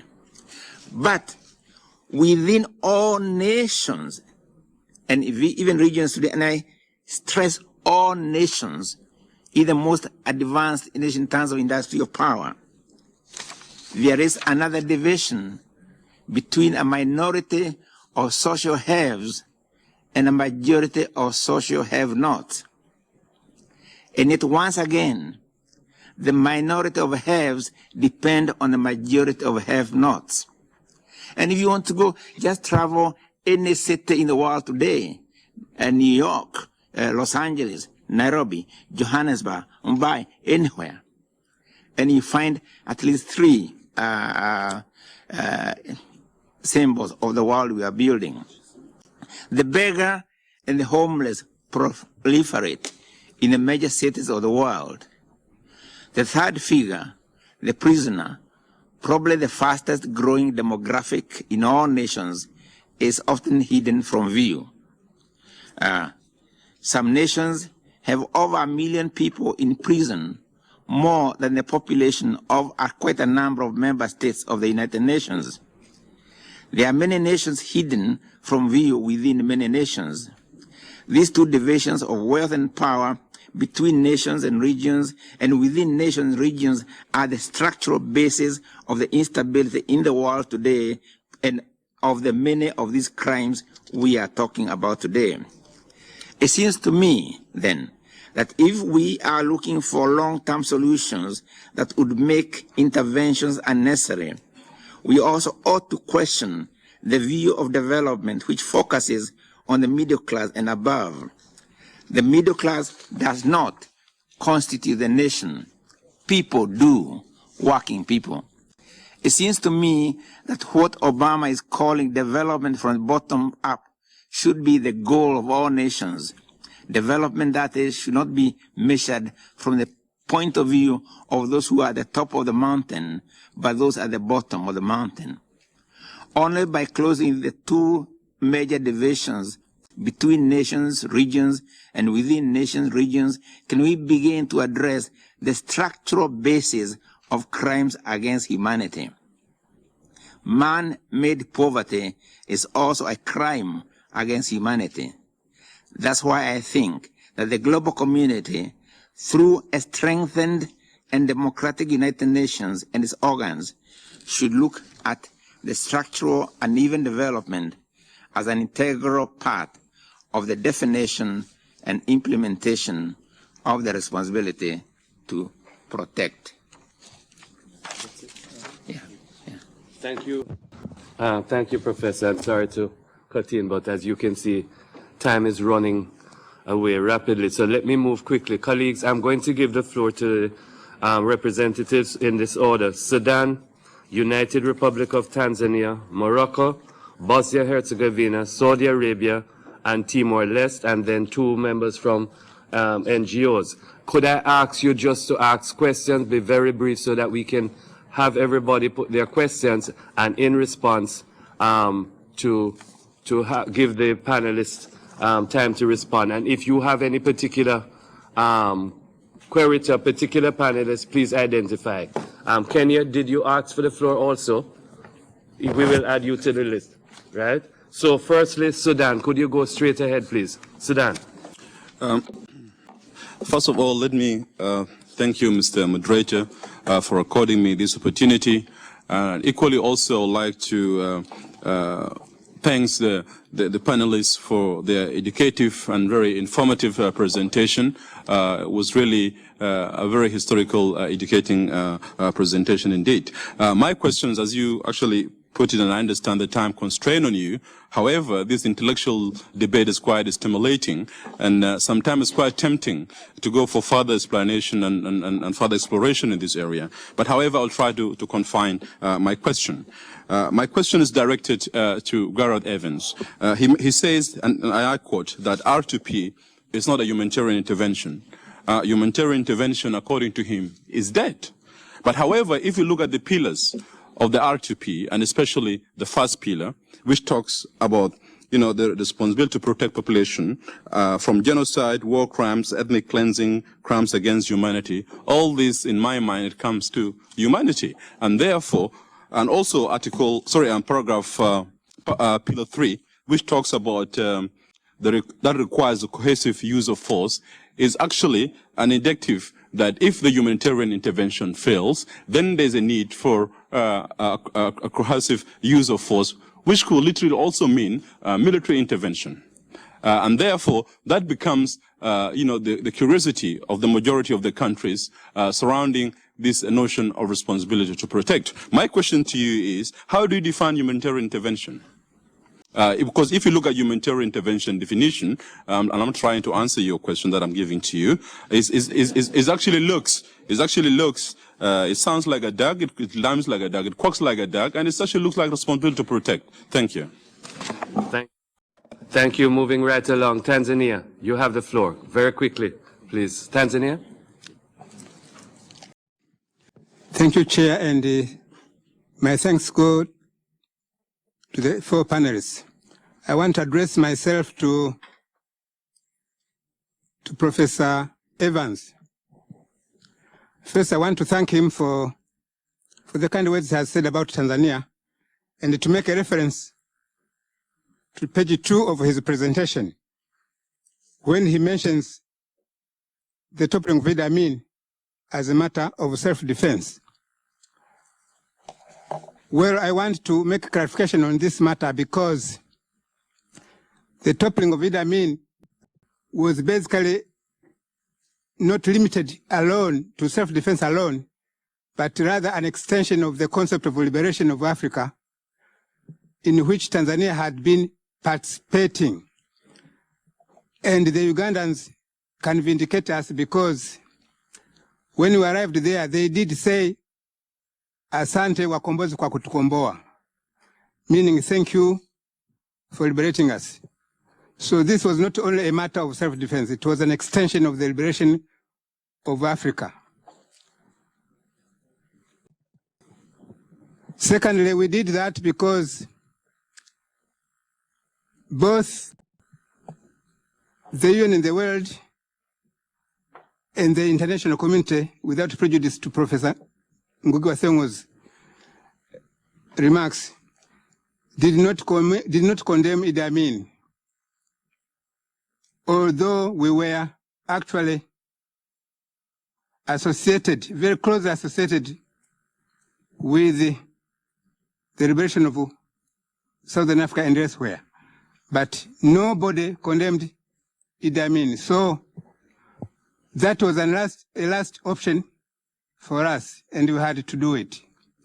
And fortunately, even thereafter, both the world and the international community did at least understand us. Thank you.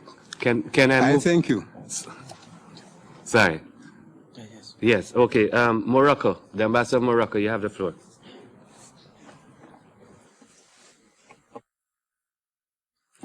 Merci, Monsieur le Président. Tout d'abord. Thank you, moderator. First of all, we would like to express our appreciation to the President of the General Assembly for having organized this discussion. We see that this is a very useful exercise to move further in our thinking, and we would hope that the three panelists who did not provide text, that they would circulate them to the delegations, because this would be very useful. I have a question particularly for Professor Gareth Evans, but I do believe that the other panelists may also want to touch upon this issue. He made some assertions drawn from the Secretary General's report. The first was that the international responsibilities do not supersede the responsibilities of a state, and that if the latter is incapable or does not have the will to protect, then this may occur. Three questions: how do we determine this? When do we determine this? Based on what criteria? And what body will make that determination?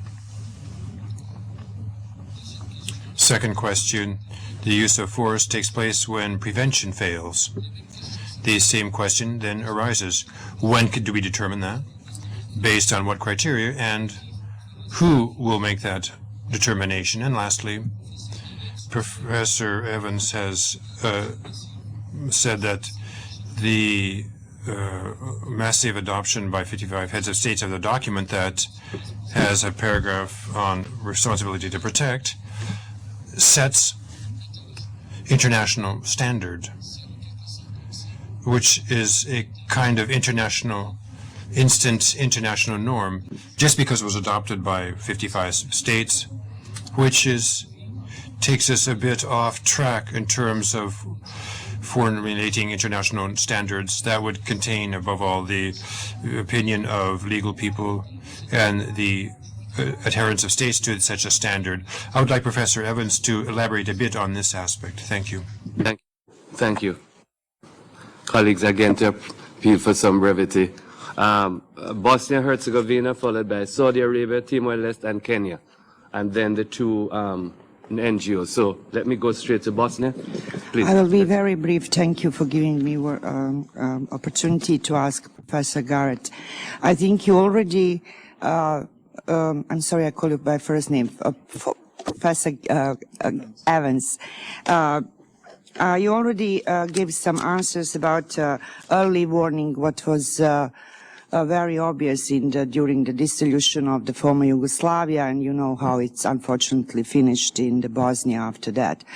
But what is now I want to ask, and I think distinguished representative from Morocco just mentioned that, is this what is in your report? It's how we could find criteria when we can use the force, military force, and who is making decision, and if the Security Council should apply in deciding whether, and that is very important, because if we learn the lessons for the past, we could remember not a long time ago when the Security Council opposed the arm embargo to the victims and didn't give them a human right to defend themselves, what was the case in my country. Thank you very much, Professor. Thank you. Saudi Arabia, and then Timor-Leste, and then Kenya. Saudi Arabia. Thank you, Mr. President. It's just a short comment. Stronger support needed to build a backbone for an international tribunal. Those who, in my opinion, my country's opinion, those who commit genocide, ethnic cleansing, war crimes, or any act of heinous crime must know that they will be dealt with strongly and timely by the international community. We should put our effort mainly on building a real consequences to these who commit the crimes. We should not chase only after an early warning system as a deterrent to such act, but as I stated, is to make sure that a strong criminal prosecution system is in place, one that's just and fair to move against any country that commit such crimes, and not selective on who to move against. Unfortunately, and it has been mentioned by the distinguished panelists once in a while, and that as long as the Security Council has the power of veto, selective prosecution will continue to exist in this world, no matter what kind of mechanism we create for the R2P. Thank you. Thank you. Timor-Leste, Ambassador, you have the floor. Thank you, Mr. President. I want to address my comment to Professor Chomsky. First, I want to thank Professor Chomsky for his support during our struggle. When Professor Chomsky mentioned about 78 and 79, the extermination of my people, you trigger memories when my people was humiliated, forgotten. And I myself then, I was 10 years old, running from British Broncos, US M16, Puma helicopters, and wonder why the Australians never came to help us. But ironically, in 1990, the same countries came, and today we are free here. Mr. President, we support R2P precisely because we don't want what has happened to us would happen to anybody else in this world. And here I want to echo the sentiment of what the Ambassador of Sweden and the Ambassador of Germany said. It is important that we look at history, but let's not forget, it's better that we move forward.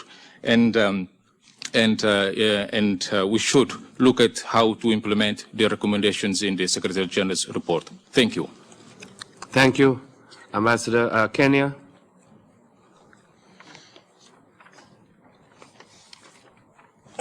Thank you, Mr. President. At the outset, let me thank the four panelists for their excellent presentations, and also thank the President of the General Assembly for providing this opportunity to discuss this interactive dialogue on responsibility to protect. My delegation states that the Secretary General's report on implementing the responsibility to protect is a commendable piece of work, and we welcome it. We would like to make a small but important correction to the remarks that the eminent Professor Ngugi wa Thiong'o has just made. Terminology is very crucial in our deliberations and discussions so as to avoid misconceptions and doubts.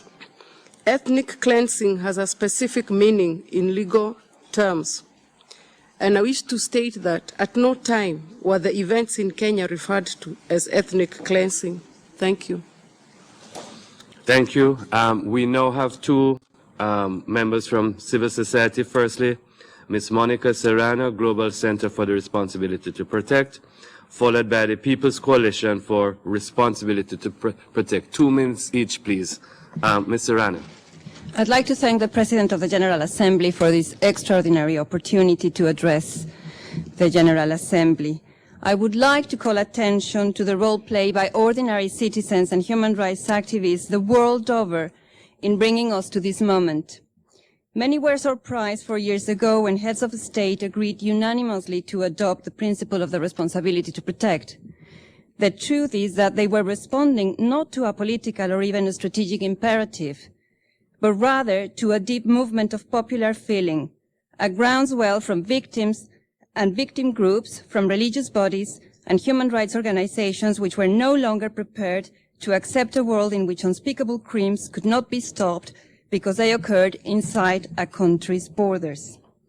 It is a terrible experience of victimization which lies at the heart of this norm, and it is the voice of those who have experienced the worst crimes which reminds us of the urgency to act. Yesterday, at a panel sponsored by our center, Jacqueline Murekatete, a survivor of the genocide in Rwanda, spoke of watching women being raped and men hacked to death. She was 9 years old.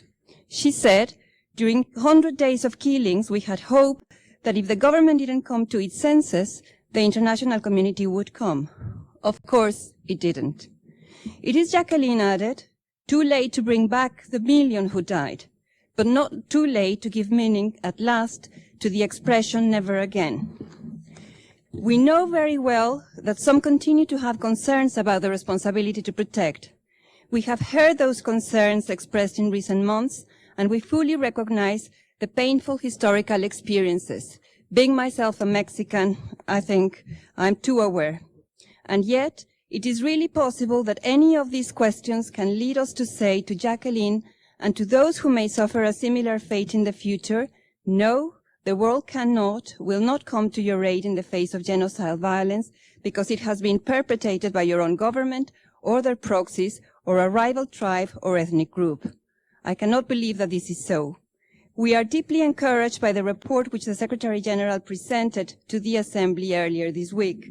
We salute as well the forcefulness and clarity with which the Secretary General addressed that gathering.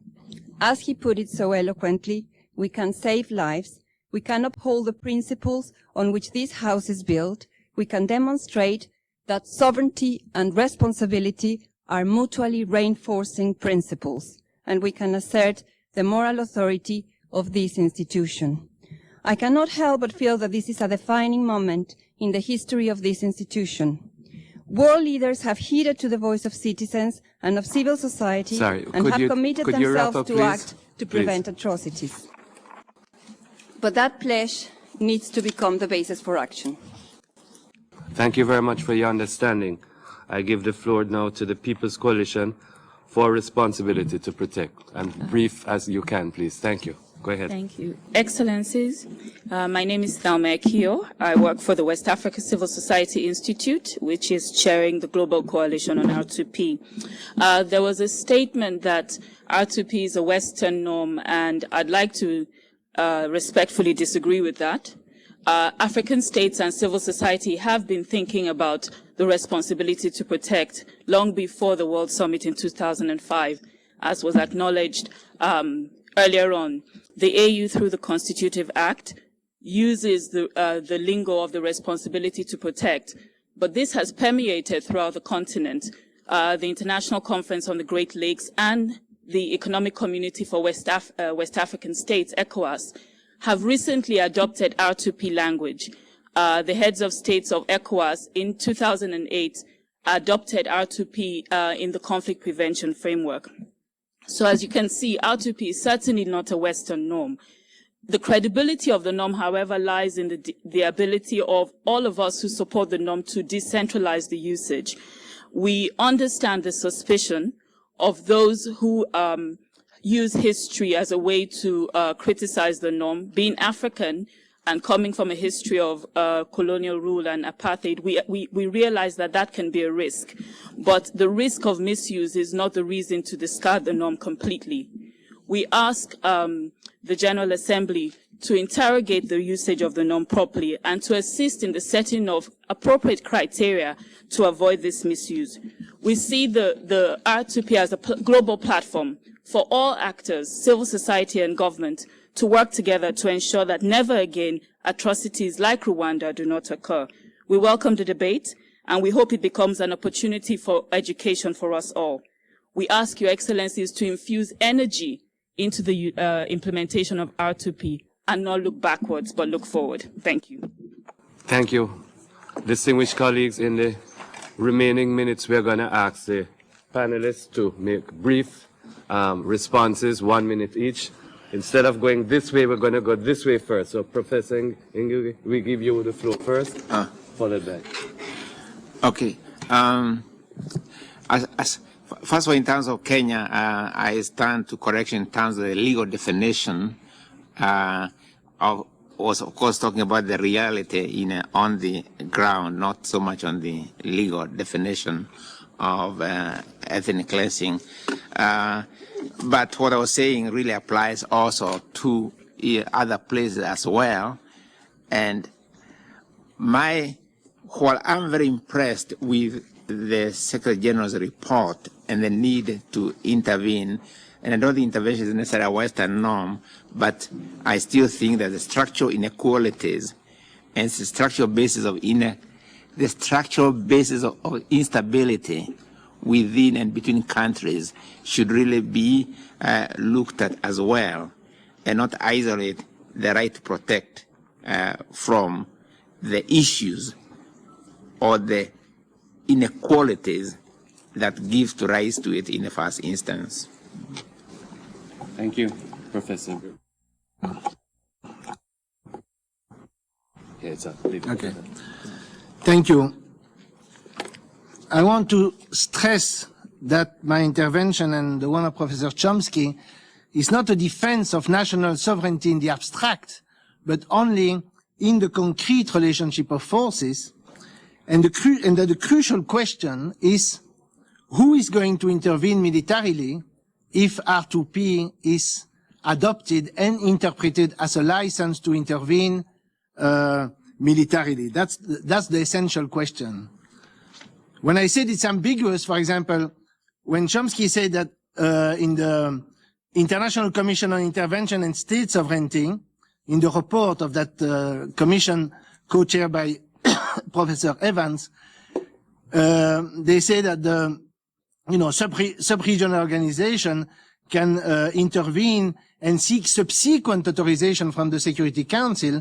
That means they can first intervene, make a fait accompli, and then ask the authorization. It's interesting that in French, actually, I downloaded the document in French, and in French it's not made, the word subsequent is translated by prior authorization. So it has totally different meaning. That's an ambiguous doctrine, if any can be.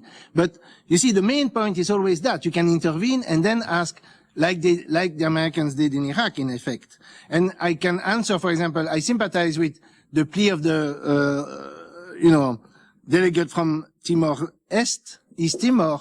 But the problem is that on the one hand, he tells us he's been fleeing bombs made by the United States and England and Great Britain. And on the other hand, he wants to introduce a new norm that in practice will give more power to Great Britain and the United States to intervene in the internal affairs of other states. It seems to me that there is a contradiction. And about Mrs. Serrano, I could say that I could also find people who have been fleeing and have been burned alive and have been killed under American bombs in, for example, Indochina and many other places. And the question is, how are we going to stop that? How are we going to implement the founding principle of the United Nations, which is to protect humanity from the scourge of war? And that's the question. Thank you, Professor Chomsky.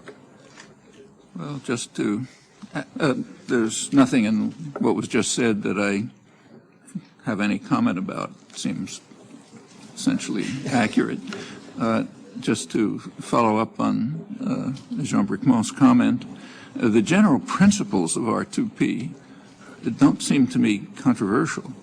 In fact, the ICJ could have stated them in 1949, and as part of its judgment, had the issue arisen. It didn't arise because it wasn't controversial. The question that is controversial is how the right of forceful intervention is interpreted.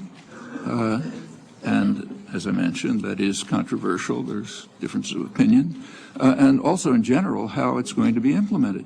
So will there be, in fact, an implementation of R2P right now that takes account of protected populations, a specific responsibility of the United Nations, who are being subjected to gross violations of fundamental human rights?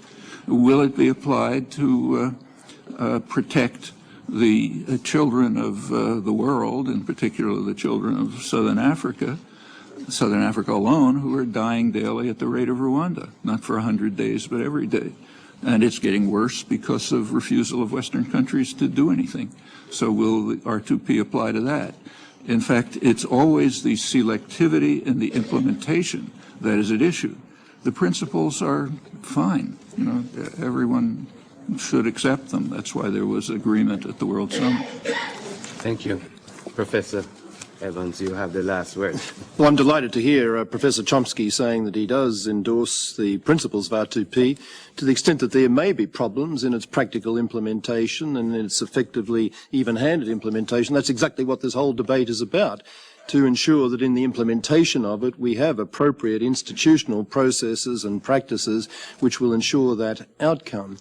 In response to some of the more specific questions that were asked of me, first of all, in response to a colleague from Tanzania, the point that I was making was that the actual defence that was made of the intervention and overthrow of Idi Amin in 1979 was in terms of self-defence. Amin had announced his intention to annex a border region of Tanzania into which some of his mutinous soldiers had fled, and that was used as the basis for Tanzania's response. There was a perfectly good argument in principle, a moral argument that could have been made in terms of liberation, in terms of responding to Amin's mass atrocity crimes.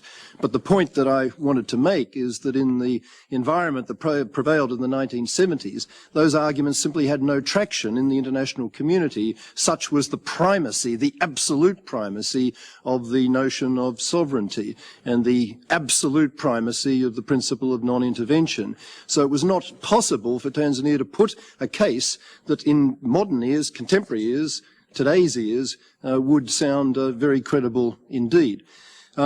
In response to the Sudan question, very good one, about quacking ducks, humanitarian intervention, responsibility to protect, aren't they really the same? Isn't responsibility to protect just humanitarian intervention in new designer clothes? No, it's not. The basic differences can be very simply stated in these terms. Humanitarian intervention was only about coercive military action. There were no other policy options in that doctrine between doing nothing and sending in the Marines. Secondly, humanitarian intervention, as it was articulated by so many Western spokesmen, was not sensitive to the need to ensure that any such military intervention took place absolutely in accordance with the UN Charter, with the authority of the Security Council. When we talk about military intervention in the context of R2P, it's very clear that first, it's in a policy context that's very, very different, much broader, much nuanced, and much more multidimensional than was the case with humanitarian intervention. And we are all insistent that the rule-based international order principles must apply and that any such military intervention that occurs in extreme cases should only be subject to that legal authority. To say that they're the same concept, I mean, is like saying that association football and Gaelic football are the same thing because they both use a round ball. I mean, there's an overlap, but that's about as far as it extends. It's critical to come to the further delegates from Bosnia-Herzegovina's question that when we do think about the necessity to apply military force, it's done by reference to articulated, objective criteria which are thoughtful and relevant. Those criteria have been set out in the many reports which led up to the 2005 conference. Unfortunately, that part of the debate dropped away, and it wasn't part of the 2005 resolution. But getting agreed consensual criteria for the use of force is, I think, an important piece of unfinished business, which I, for one, would like to see the General Assembly debating in the period ahead, if not this time round. We do have to acknowledge, and this is apropos, I guess, of what Professor Bricmont was saying, that in some cases, as much as we instinctively find it distasteful to have to think about military force, in some cases that will be the only option. And I think Rwanda remains the absolutely classic example. Prevention strategies had failed. There was no obvious opportunity for the kind of diplomacy which solved the situation in Kenya last year. It was pretty obvious that unless someone did intervene militarily, coercively, we were going to have the 800,000 or 1 million people dying that did in fact occur. And for Professor Bricmont to offer as his only sort of response to what do you do in these sorts of situations, that you should give support to a world less dominated by the United States, I'm afraid I don't find very compelling or very practically helpful, nor was it the answer that has been accepted, as Thelma Ekiyor said, by the African countries themselves. They've acknowledged and they've been a primary voice in this respect. Finally, our colleague from Morocco made the point which many people make in this debate: who's going to make these judgments about whether there is a lack of commitment or ill will on the part of the sovereign states concerned? Who's going to make the judgment that prevention has failed? Who's going to make the judgment that some other form of engagement by the international community is necessary? The truth of the matter is, if we try to chase down and identify a single authority to make these decisions, make these judgments, we're chasing a will-o'-the-wisp. That's just impossible. What we have to recognize is there are multiple players capable of applying multiple policies across a whole spectrum of responses. There's sovereign governments, there are regional organizations, there are intergovernmental organizations, there are NGOs, all have a role, a contribution to make. What's important is that, and it's only in the particular case of the use of coercive strategies, in particular the use of force, that is absolutely necessary to have an institutional gatekeeper, and that's obviously the Security Council. Although with the General Assembly sitting on its shoulder and watching and monitoring and putting appropriate input into the system as is necessary. But the notion that we can find some single source of authority to resolve these issues for us is, I think, just simply chasing down the wrong burrow. What we need to do, this is my final word, is to try to create a mindset right across all the different elements of the international community about the absolute necessity to be intolerant towards mass atrocity crimes, and to create an environment where, as I said in my opening remarks, there's a reflex response that when these situations occur, they're in everybody's business to address, not nobody's business, as was the case before. And just one final word on this, in this context, in the subject of Kenya, which has come up a couple of times in the debate, and Professor Ngugi's contribution, I think, very movingly reminded us of just what the stakes were here.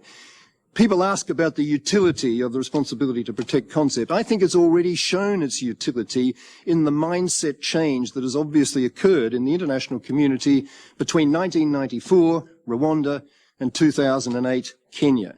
In the case of Rwanda, we can all remember that nobody in the international community, particularly not the Western powers, wanted to know. The situation was characterized as black African tribes doing what they've been doing to each other from time immemorial, none of our business.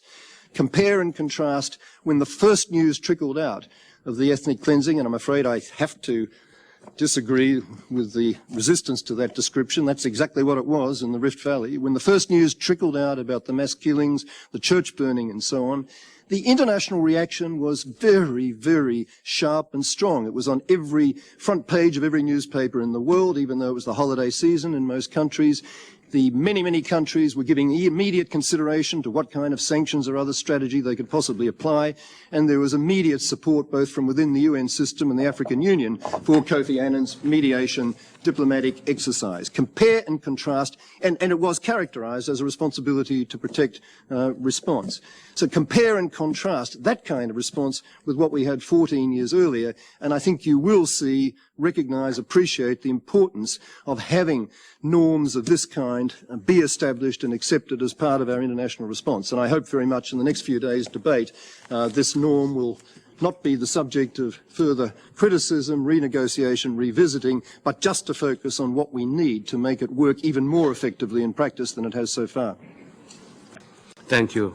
Your Excellencies, distinguished colleagues, we've heard the last speaker for this dialogue. However, before concluding, I'm sure that you all would wish me to convey to all the distinguished panelists our sincere appreciation for the very thought-provoking, very comprehensive, very incisive presentations which they made, and very analytic, and I'm sure that you all benefited from the very candid exchanges. So on your behalf, thank you, professors. Thank you very much.